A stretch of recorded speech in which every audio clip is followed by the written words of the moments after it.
I think we want to admit that inspiration took place, revelation took place, and when that is read, illumination takes place.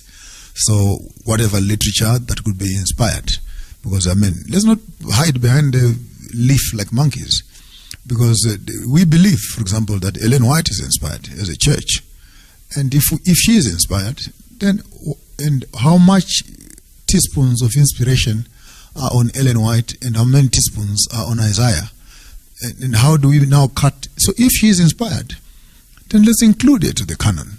The Mormons have done that with no shame on Uriah's on Smith's writings, and so that people become uncomfortable. They want to now do what we call selective inspiration, where you're inspired but you're not very inspired. Because even on the writings of Ellen White, I don't believe that everything she wrote was inspired, as much as I don't believe that everything Paul wrote was inspired. Because Paul, I love him for one thing. Paul was truthful. He puts a disclaimer clause. This is from me. He says, now, gentlemen, now I know I'm an inspired minister, but this time around, I'm not addressing you from my office of inspiration. I'm talking to you, giving you man-to-man advice as a human being. Yeah. Unfortunately, when it comes to Ellen G. White, we have put a big black blanket on everything that she did. Even if a woman asked, hey, my husband is giving me trouble on this and this and this, you don't need inspiration to do that. You can give advice to a brother. You can give advice to a sister. Now, when you harvest all that and you blanket it as inspiration, I think that's where some of our problems are, because some of the errors that we might find in Ellen White will also find the same errors in the text, the Bible text. And if we can use that Pauline hint, where even Daniel, he says, now I, Daniel.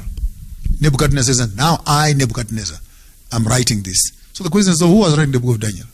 The book of Jeremiah, for example. Only when I grew up discovered Jeremiah wrote nothing. It's Baruch who actually is the subscriber. So how do you cut off the human error from inspiration? And I think God deliberately allows human beings with their frailties, with their errors, to be involved in spiritual things. And at the end of the day, I think if we get caught up on the iotas and the thethas and the commas, we may just miss the message. If a child is coming from the kitchen and they cannot speak clearly, and they're coming to tell you, Mommy is calling you to the kitchen, that's the instruction. Whether that is spoken in the exact words, or it is spoken in baby language, or it is spoken in distorted language, or it is in sign language.